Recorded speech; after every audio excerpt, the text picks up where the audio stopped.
Assalamualaikum warahmatullahi wabarakatuh. Perkenalkan, nama saya Della Amanda Febi Taisa dari Prodi Ilmu Administrasi Negara Unit 1 Angkatan 2023. Baiklah, di sini saya akan menjelaskan tentang Kanun Muka Ta'alam. Kanun Muka Ta'alam adalah Undang-Undang Dasar Kerajaan Aceh Darussalam.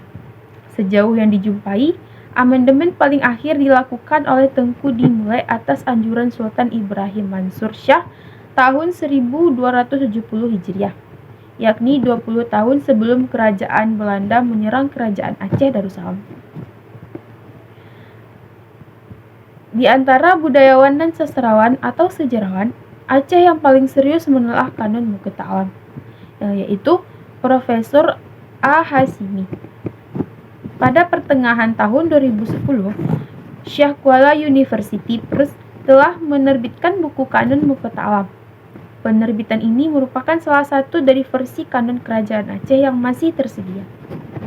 Permasalahannya dari buku Adat Muka Ta'alam yang disusun Tuan Abdul Jalil pernah diterbitkan oleh Pusat Dokumentasi dan Informasi Aceh, yaitu PDIA.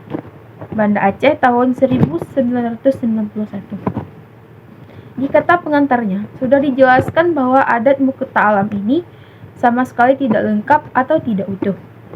Pasalnya, naskah ini berasal dari sisa-sisa pertempuran yang dahsyat ketika pasukan Belanda dapat menduduki Masjid Indrapuri tahun 1879. Di antaranya, naskah-naskah itu adalah adat Muka Ta'alam yang tidak utuh lagi. Jadi, walaupun sudah diterbitkan buku yang berjudul Adat Muka Ta'alam, tetapi ia merupakan saduran yang berulang kali dari naskah asli yang tidak lengkap. Saduran pertama ke bahasa Belanda yang kemudian diterjemahkan ke bahasa Indonesia.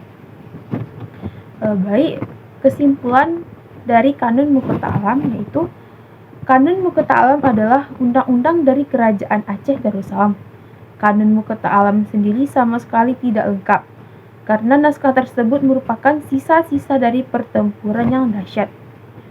Kanun Muka Ta'alam mungkin masih disimpan di Asia Tenggara, seperti Malaysia, Brunei Darussalam, Singapura, Patani atau Thailand, Champa atau Kamboja, dan Filipina Selatan. Karena Kanun Muka Ta'alam tertulis dalam bahasa Melayu dengan huruf Arab Jawi atau Jawa.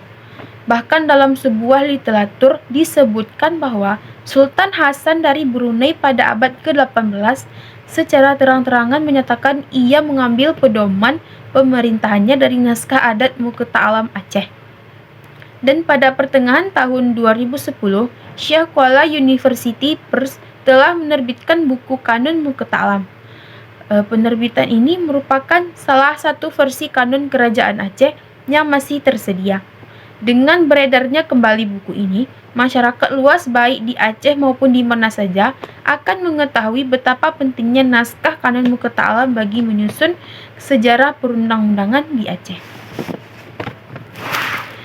Baik, demikian yang bisa saya sampaikan. Jika ada kesalahan dalam pengucapan kata atau kalimat, saya mohon maaf.